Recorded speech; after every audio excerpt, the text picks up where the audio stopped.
आइए आपके सामने दिन के रोचक समाचार प्रस्तुत करें। सूर्य की अग्नि वर्षा जारी है और पारा 45 के पर है। मामला बड़ा घातक होता जा रहा है, लोग बीमार हो रहे हैं। ठीक है, क्या करें।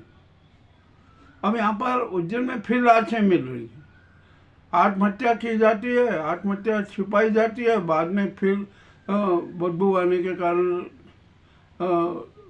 जांच होती है, पता चलता है और लाश मिलती है। तो आत्महत्याओं का क्रम भी शहर में जारी है। किसी प्रकार का कोई यहाँ पर ध्यान नहीं है। यहाँ पर धूल ही धूल, हर जगह धूल ही धूल का वातावरण है। लोग बीमार हो रहे हैं। अब तो सांस लेने में भी लोगों को तकलीफ होने लगी है। तो आखिरकार इस धूल का उपचार क्या होगा, अभी कुछ कह नहीं सकते। धूल भरा वातावरण है। जलवायु एवं प्रदूषण भी चरम पर गए। किसी को परवाह नहीं कि कोई क्या करे क्या नहीं करे, कैसा भी हो जाए। अब यहाँ पर स्वास्थ्य विभाग की लापरवाही बड़ी उजागर हो रही है, और इतनी उजागर है वो कि हद से ज़्यादा। स्वास्थ्य अधिकारी अशोक पटेल है, उनका रिकॉर्ड भी बड़ा वैसा ही है। यहाँ पर शहर में गैर पंजीकृत क्लिनिक कितने हैं, इसका उन्हें संज्ञान नहीं।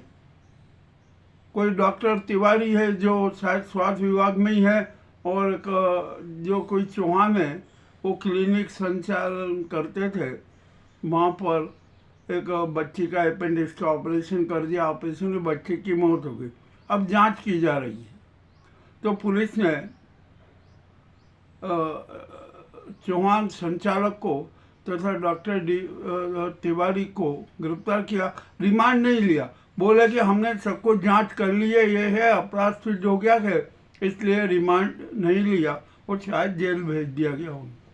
जो भी हो, अब यहाँ पर स्वास्थ्य अधिकारी जो अशोक पटेल है ना, इनके कारनामे तो बड़े विचित्र हैं। ये गैर पंजीकृत अस्पताल तक को छूट दे देते हैं।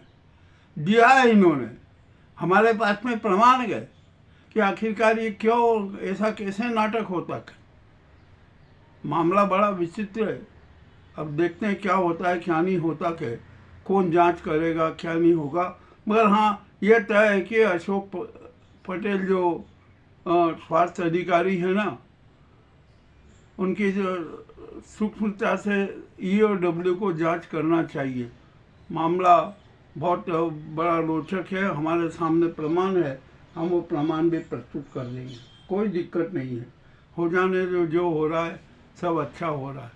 और शहर का तो वातावरण बिल्कुल खराब है। गुंडा तत्व सक्रिय हैं, कोई नहीं, चोर गैंग सक्रिय है, हर प्रकार के सारे नाटक हो रहे हैं।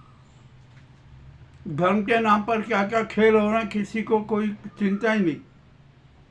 सब दिखावे के धर्म और दान में विश्वास करते हैं और अपने आप को धार्मिक सिद्ध करते हैं, जबकि अपने कृत्यों की तरफ ध्यान नहीं देते और कट्टर आध्यात्मिक बनने की और कभी प्रवृत्त नहीं होते।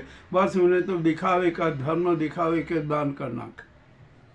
अब यहाँ पर NGO के भी बड़े नाटक चल रहे हैं, उनकी भी सूक्ष्मता से जांच होना चाहिए। उज्जैन में जिले में भ्रष्टाचार की तो कुछ सीमा ही नहीं। आजकल तो भ्रष्टाचार एक संस्कृति बन गया है, राष्ट्रीय संस्कृति बन गया है, सामाजिक संस्कृति बन गया।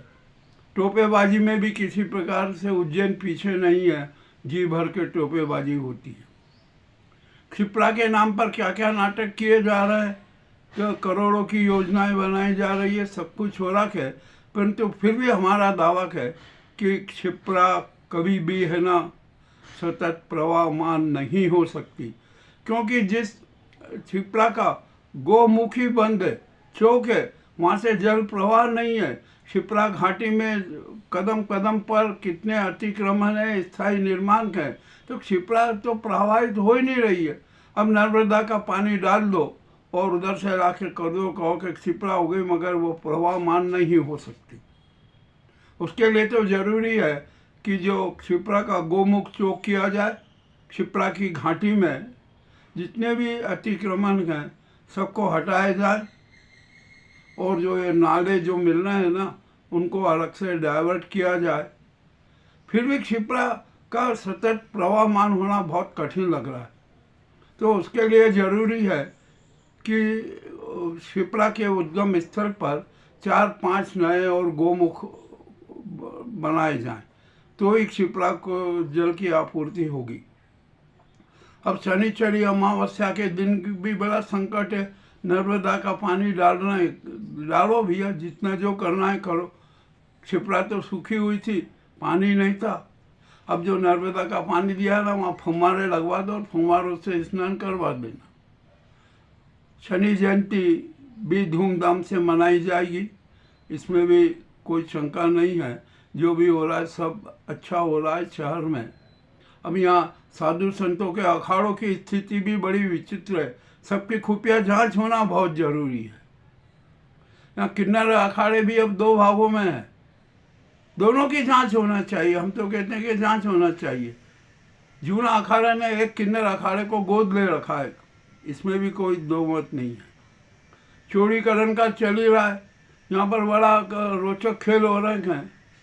कंठार से लेकर छट्टी चौक तक में तो ऐसे ऐसे रोचक खेल हो रहे हैं कि जिसकी कोई सीमा नहीं।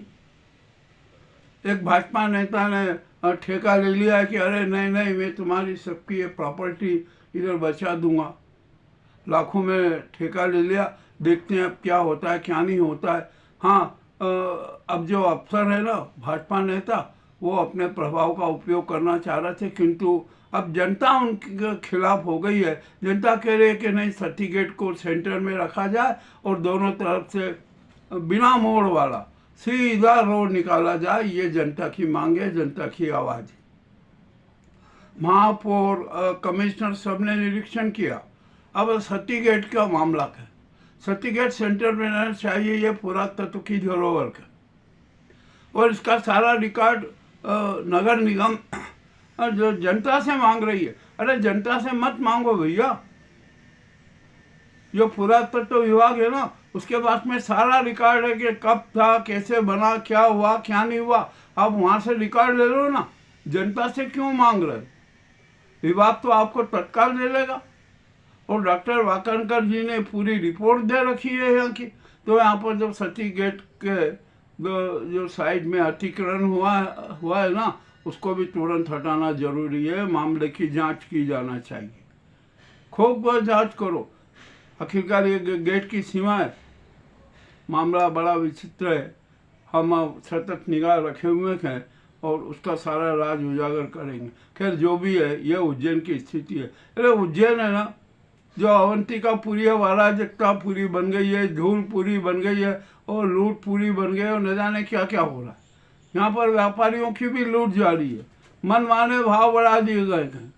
कुछ कह नहीं सकते क्या हो रहा है क्या नहीं हो रहा है। शहर पूरी अराजकता की गिरफ्त में क्या होगा क्या नहीं होगा।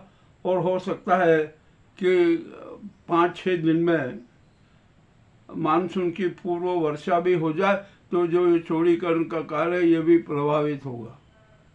और हम तो व्यापारियों से भी अनुरोध करते हैं कि भैया जो आपको जो निशान लगाए गए हैं ना, आप 1-2 फीट और अंदर जो छोड़ दीजिए, ताकि आप प्रशासन को, नगर निगम को कह सके कि आपके निशान से हमने अंदर तक आपको जगह दे दी है, तो क्यों वो। और एक बात और बता दूं, इस निर्माण में अब 42 फीट के नीचे कभी गैलरी नहीं होगी, और यदि है तो उसको तोड़ना पड़ेगी, ये भी तय है। ये उज्जैन के महत्वपूर्ण समाचार आपके सामने प्रेषित हैं। आपको कैसे लगे हमें अवश्य बताएं। बहुत बहुत धन्यवाद।